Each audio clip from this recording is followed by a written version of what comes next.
So next we're going to look at ensemble methods. First we're going to talk about loss, especially loss when it comes into play with optimization. So what have we done so far? We've talked about big data, high volume, high variety, high velocity, large because of its complexity. We've introduced the concept of a predictive model, a function, and often that function is an algorithm, and it maps features to probability distributions. We've introduced metrics, which are very important, as well as information and entropy, also very important. So what have we not done so far? We haven't yet developed adequate models. Logistic regression requires linear separability. Nearest neighbor methods do not produce real-world networks. Decision trees are unstable. And we'd really like to take advantage of this concept that more data, which means more information, should lead to better results. It's a very important concept in data science. But to this point, we don't have any algorithms that can make that happen.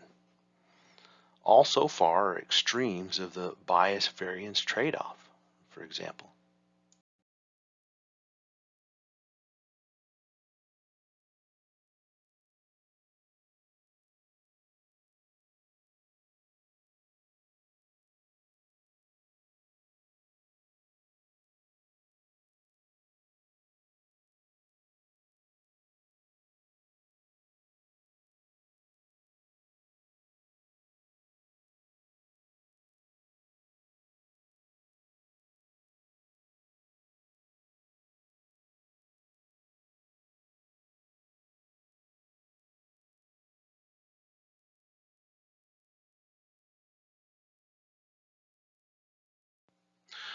We begin by developing classifiers that are hopefully approximately universal. So an approximation method is universal on a given set of functions if it can produce an arbitrarily close approximation to any function in that set. For example, Taylor series are universal on the set of real analytic functions. Every real analytic function can be expressed as a Taylor series. As an approximation method, Taylor polynomials are universal in the set of real analytic functions. So in particular, we're going to begin looking at optimization. For simplicity, for now, we're going to focus on binary classifiers and on structured data. In fact, our training data will have t sub I, y sub I, where t sub I is an instance of the features, and y sub I is either positive or negative. It's the label of the instance I. Classifiers in general and regression are closely related and can be derived from this binary special case. Indeed, in all cases, the approach is often optimization. But what do we optimize? Well, it depends on our representation of the variable y associated with labels. So we've been looking at y associated with 1, 0, true or false, and often our goal is to find the probability that y is 1, often optimizing some kind of an entropy. But we can, and often do, associate y with 1, negative 1. In other words, positive is 1 and negative is negative 1. Both representations are useful. Which do you use as part of the modeling process? Our focus in this video is going to be on the utility of having positive and negative corresponding to 1 and negative 1. In particular, we're going to predict the class of a prediction y hat sub I using the sign of y hat sub I. Remember, y sub I is either 1 or negative 1. So therefore, if y hat sub I and y sub I are both positive or both negative, then their product is positive. Therefore, y hat sub I correctly predicts or matches y sub I when you get a positive product. When the product is negative, you get a mismatch. Accuracy is the number of matches as a percentage of m. And our goal is to minimize the number of mismatches. Each mismatch is an associated loss in accuracy.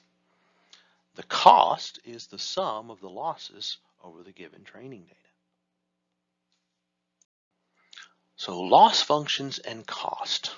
A loss function is a function of the predictions y hat sub I, typically given as a parameter the actual label y sub I.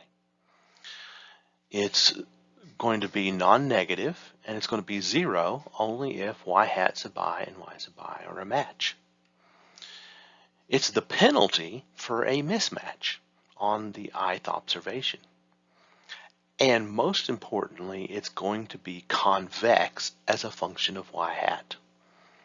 The cost of a classifier on a given set of data is the average of the losses due to mismatches. Why the average? Because a convex combination, which an average is, a convex combination of convex functions is convex. So first let's look at the 0, 1 loss function. It's just 0 if the product is positive and 1 if the product is negative. And typically we define it using a function of the product. In this case, that function is the characteristic function of negative infinity 0. In other words, it's 1 from negative infinity to 0 and then 0 afterwards. Notice that we get a 0 for loss only if the y hat I and y sub I are a match. And the associated cost is this average over the characteristic functions of the product. But the 0, 1 loss function is only a model. It's not one we actually use often because it's a derivative of 0 everywhere except one place where it doesn't exist. So we tend to go with smoother approximations. For example, let's look at hinge loss, which is the maximum of 0 and the negative of that product. We introduce some notation here. The superscript plus is the maximum of 0 and whatever that number is. So I can rewrite my hinge loss like this. It gives me a hinge function of negative x to the quantity superscript plus, which means our hinge loss looks something like that. And this is our hinge cost. Also, we have what's called the least squares loss function, and its associated function FLS is just 1 minus x squared. There's what it looks like. And there's its cost. So we also have the exponential loss function. And in general, there are many different approximations to 0, 1 loss that we use in practice. So a loss function is a function of the predictions y hat sub I. And the predictions are from a model. Y hat equals f of the variables given these parameters. So the cost function is the function of the parameters. Here's our definition of the cost function. And the y hat sub I is given by the model evaluated at an instance of the training. We sum over all those, and then our overall sum is a function of the parameters. The best parameters, therefore, are going to be the parameters that minimize the cost.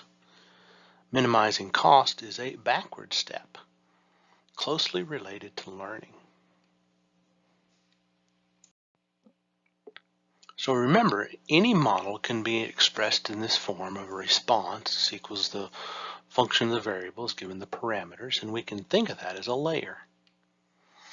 And we're only considering binary classifiers right now, so that's why the response is only a single variable. The forward direction for fixed parameter values is the y hat. The backward direction is where we minimize the cost by modifying the parameters. So let's look at a simple illustrative example. We're going to have one feature, capital X, in a linear model, y equals beta naught plus beta 1x. Our data, we're going to use x sub I instead of t sub I here. And we'll be using these specific values later. Notice our m will be 5 in that case. But for right now, let's notice our f's are going to correspond to negative 1 and our t's are going to correspond to 1. We're going to use the least squares loss function, 1 minus the product y hat sub I times y sub I, that quantity squared. Why? Well, this is just a simple example. There's our cost for a least squares loss. And notice we replace our y hat sub I by the model evaluated at the instance x sub I, beta naught plus beta 1 x sub I. So notice that we have a loss function that's convex and a model that's convex in beta naught beta 1, and the result is that we have the cost function is a convex combination of convex functions. Therefore, if the derivative, the gradient, with respect to beta naught beta 1 is 0, we have a minimum. So let's take some derivatives. So when we take this derivative with respect to beta naught, we'll have to use the chain rule, and we distribute through the negative y sub I. Notice now we've got a y sub I squared, but y sub I is 1 or negative 1, so y sub I squared is 1. And so that leaves us with simply a beta naught plus beta 1 x sub I minus y sub I inside the sum. So we write that as 3 sums. We have the average of 1, which is just 1, and the average of the x sub i's is x bar, and the average of the y sub i's is y bar. So the derivative with respect to beta naught is 2 beta naught plus 2 beta 1 x bar minus 2 y bar. And if that's equal to 0, we get beta naught is y bar minus beta 1 x bar. So now let's take the derivative with respect to beta 1. And we'll once again have to use the chain rule, and then we'll distribute.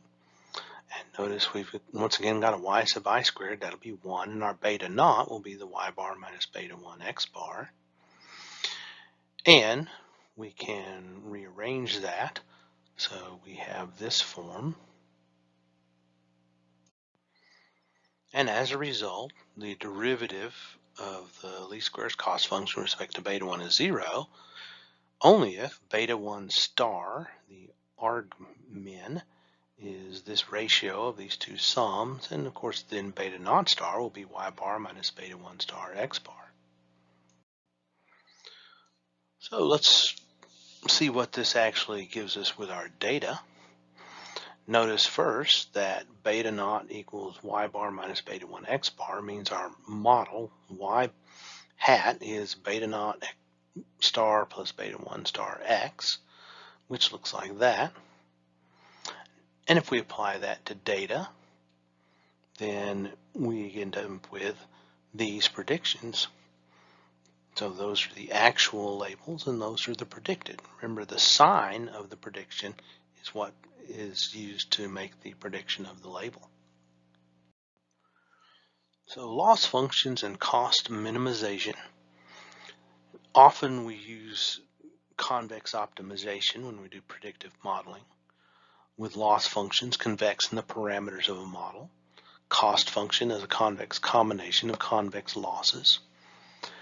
And this will eventually allow the construction of universal algorithms, algorithms that can approximately implement the true model no matter how complex it may be, with methods for managing the bias variance trade-off, and later with log loss functions based on entropy.